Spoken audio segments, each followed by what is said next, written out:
Perkenalkan, saya Fadia Orandika dari kelas 5F, Prodi PGSD. Pada kesempatan kali ini, saya akan mempresentasikan tugas mata kuliah pembelajaran kelas rangkap dengan judul pengorganisasian kelas. Di dalam memahami pengorganisasian kelas, terdapat penataan kelas, pengorganisasian murid, dan disiplin kelas. Sebelum itu, kita kenali terlebih dahulu pengertian dari pengorganisasian kelas.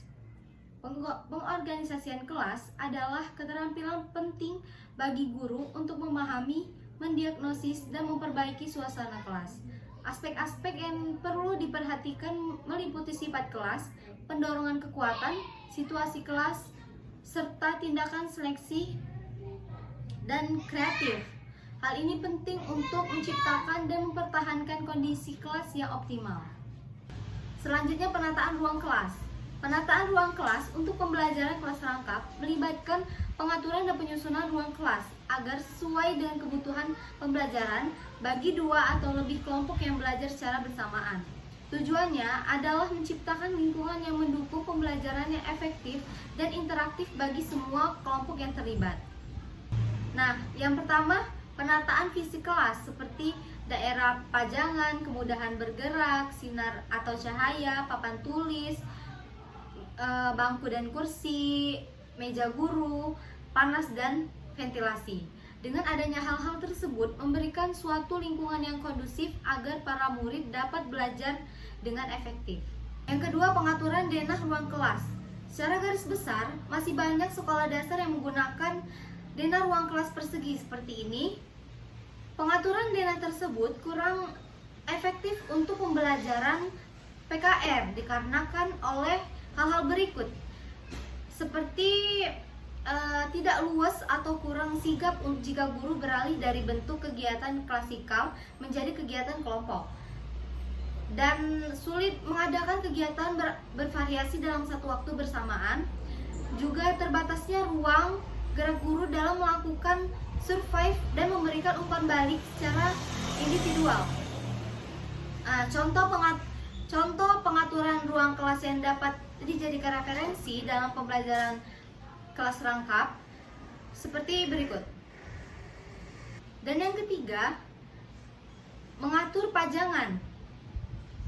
Libatkan murid dalam memilih benda-benda yang dipajang. Diskusi kelas untuk menentukan mana benda yang lebih menarik untuk dipajang perlu dilakukan. Dan jagalah keseimbangan karya yang dipajang antara yang dihasilkan murid yang pintar dan kurang pintar, dan murid kelas rendah dan kelas tinggi. Lalu murid akan merasa bangga bisa melihat namanya tertera pada karya yang telah dipajang. Kemudian ada pengorganisasian murid. Ruang kelas adalah tempat kegiatan belajar yang menitik beratkan pada interaksi dan aktivitas belajar murid. Oleh karena itu, keharmonisan perpaduan pengorganisasian kelas dan pengorganisasian murid akan sangat mendukung terciptanya kelas yang interaktif pada kegiatan pembelajaran. Ada dua hal yang mencakup pengorganisasian murid, diantaranya kegiatan belajar dan tutor. Yang pertama, kelompok belajar.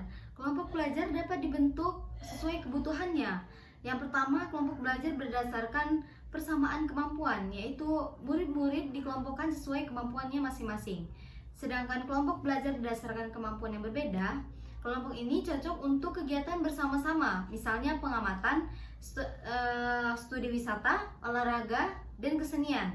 Pengelompokan seperti ini akan menguntungkan bagi murid yang memiliki kemampuan kurang dari murid yang lain. Keuntungan lainnya, mereka akan terbimbing oleh murid yang pintar, dan murid yang pintar jadi berkembang.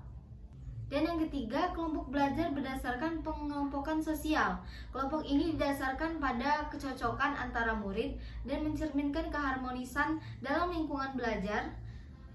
Kelompok seperti ini mempunyai manfaat untuk meningkatkan keyakinan diri pada murid itu sendiri yang lemah dan juga tidak akan canggung atau segan karena yang dipilih adalah kelompok teman-teman akrabnya. Selanjutnya, tutor sebagai organisasi kelas. Tutor ini dibagi menjadi beberapa jenis, yaitu tutor sebaya, tutor kakak, tutor tamu dari masyarakat, dan penjagaan sekolah. Tutor sebaya yaitu seorang murid yang pandai dan membantu belajar murid lainnya pada tingkatan kelas yang sama. Dalam memanfaatkan tutor, ada dua cara, yaitu yang pertama, mempersiapkan tutor secara matang. Dalam hal ini, pemilihan tutor sebaya tidaklah sembarangan. Artinya, murid haruslah yang lebih pandai dari murid lain untuk mencapai pembelajaran yang sesuai. Lalu yang kedua, tutorial berlangsung tanpa terencana. Maksudnya, tutorial yang berlangsung secara spontan karena situasi, kondisi, dan kebutuhan. Namun, tutorial sebelumnya hendaklah diberitahu pelatihan secara singkat terlebih dahulu.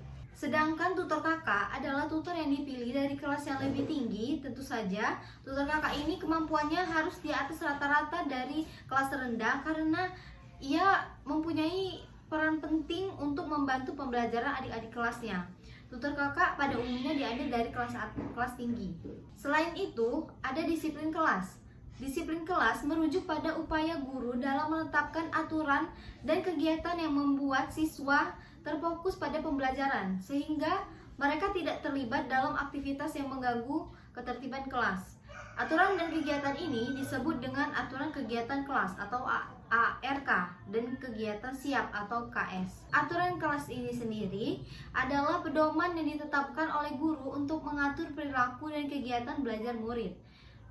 Meskipun di kelas sudah ada beberapa ARK seperti berbaris, mengucapkan salam, penting bagi guru PKR untuk mengembangkan aturan yang lebih berkait dengan proses pembelajaran. ARK terbagi menjadi dua jenis, untuk murid dan untuk guru, dan sebaiknya disusun berdasarkan jadwal dan persiapan pembelajaran. ARK dapat ditetapkan pada berbagai waktu, seperti sebelum kelas, sebelum pelajaran, dan setelah kelas, sehingga guru perlu melakukan rencana yang jelas sebelum mulai datang. Selanjutnya, kegiatan siap atau KS. Kegiatan siap atau standby activities adalah kegiatan yang disiapkan guru sebelumnya untuk mengatasi masalah saat pembelajaran, seperti ketika murid menyelesaikan tugas lebih tepat dari perkiraan. Guru harus menyiapkan kegiatan ini agar dapat digunakan saat diperlukan. Contohnya, guru bisa meminta murid untuk menyelesaikan gambar, menyusun kalimat dari kartu huruf, atau mengamati tanaman. Kegiatan ini dapat diterapkan secara klasikal, kelompok, atau individual, masing-masing dengan kelebihan dan kekurangannya, namun dapat membantu mengatasi masalah yang muncul. Kesimpulannya, pengorganisasian kelas adalah aspek penting dalam pendidikan yang diperhatikan oleh semua guru untuk memfasilitasi pembelajaran optimal. Penataan ruang kelas harus dilakukan secara terencana untuk mendukung mobilitas atau aktivitas murid dengan pengaturan fisik dan panjang yang kondusif. Pengorganisasian murid melibatkan kelompok belajar dan tutor, menekankan bahwa kelas bukan sekedar tempat mengajar. Lalu disiplin kelas terdapat melalui aturan dan kegiatan yang menjadi fokus murid pada pembelajaran, mencegah gangguan. Mungkin itu saja yang dapat saya sampaikan pada materi kali ini. Lebih dan kurangnya saya mohon maaf. Saya akhiri. Wassalamualaikum warahmatullahi wabarakatuh.